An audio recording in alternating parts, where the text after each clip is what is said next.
Merci Madame la Présidente. Madame la Vice-Présidente, mes chers collègues, l'année 2017 a été particulièrement marquée par le vote du premier schéma régional de l'enseignement supérieur, de la recherche et de l'innovation. Avec l'ensemble des mesures que nous avons votées, nous allons pouvoir favoriser l'attractivité, la croissance et l'emploi et faire de l'Île-de-France l'une des régions les plus performantes et attractives du monde. Nous sommes également en cours de finalisation du nouveau portail de l'orientation afin de permettre un accès direct aux différentes offres de formation. 2018 marquera un nouveau tournant pour l'intervention de la région en matière d'enseignement supérieur et de recherche. L'ambition de notre majorité est grande, comme cela a été prouvé par l'accélération des chantiers du CPER avec le campus Condorcet et le campus Picpus Nation. Nous allons renforcer l'attractivité internationale de la recherche francilienne en soutenant les manifestations scientifiques d'envergure internationale. L'Île-de-France fait d'ores et déjà partie des régions leaders en matière de recherche et d'innovation, et le territoire de Paris-Saclay, qui m'est cher, concentre déjà 15% de la recherche et développement française. À terme, notre présidente Valérie Pécresse et notre vice-présidente Faten Idri souhaitent continuer à y rassembler la recherche scientifique et ainsi positionner Saclay comme l'un des pôles d'innovation rivalisant avec la Silicon Valley ou le MIT. La politique de la région en faveur de ce secteur se met aussi en œuvre à travers des dispositifs portés par d'autres vice-présidents. Je pense évidemment au transport qui, par l'effort d'investissement que nous menons, contribueront à améliorer le quotidien des étudiants, mais également au logement étudiant ou aux grands lieux d'innovation.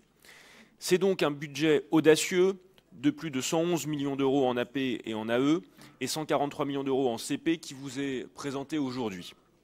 Nous pouvons noter que la part de l'enseignement supérieur sur ce budget est en augmentation de 10% par rapport à 2017 en AP et en CP.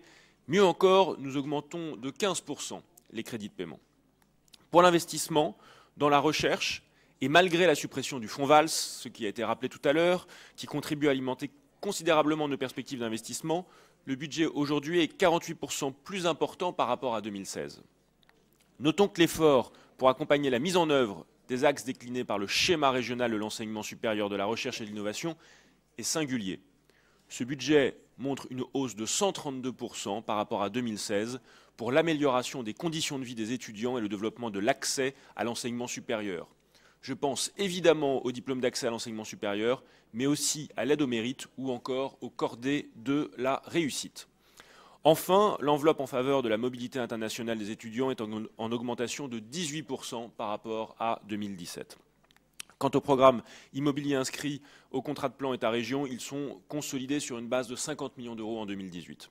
Concrètement, les moyens sont donnés pour que nos campus puissent rayonner sur la scène internationale. Ainsi, 2018, tout comme 2017, verra naître 7 opérations immobilières d'envergure.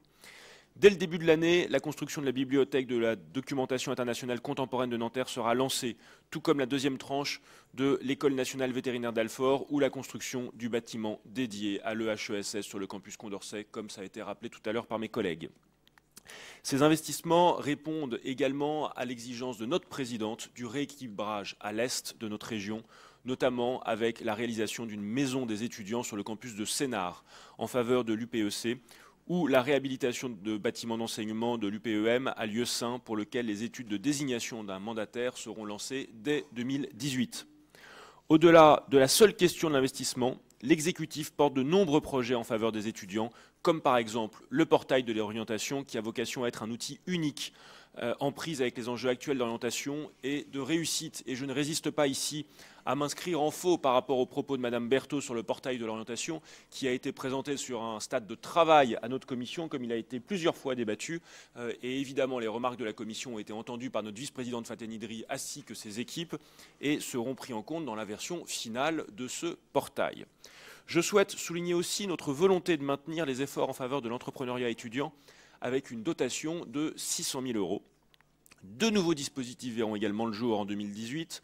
Le prolongement de l'initiative lancée en 2017 avec les trophées franciliens des EdTech, la ligne étant abondée de 135% en 2008 pour accompagner la transition numérique des établissements d'enseignement supérieur, mais aussi une nouvelle action dotée d'1 million d'euros pour développer les innovations partenariales dans les formations de l'enseignement supérieur. Le domaine de la recherche n'est pas en reste non plus. Je salue la détermination de Faten Idri à soutenir les actions de valorisation de la recherche et du transfert de technologie qui va voir son budget augmenter de 33% par rapport à 2017. Les engagements à l'égard des domaines d'intérêt majeur, les DIM, sont eux aussi consolidés par une augmentation de 44% depuis 2016, comme la poursuite des efforts pour soutenir l'emploi scientifique via les allocations doctorales pour lesquelles le budget est maintenu à 1,2 million d'euros.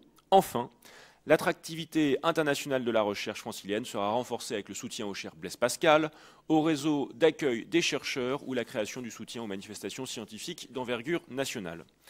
Vous l'avez sans aucun doute compris, nous sommes amenés à nous prononcer sur un budget en progression par rapport à 2017 et pour lesquels, à vos côtés, Madame la Présidente, Madame la Vice-Présidente, nous portons beaucoup d'espoir. Et c'est pourquoi le groupe républicain et indépendant soutient cet excellent budget pour l'enseignement supérieur et la recherche et remercie la Vice-Présidente Faten Idri de l'excellent travail qui est le sien en ce domaine. Je vous remercie.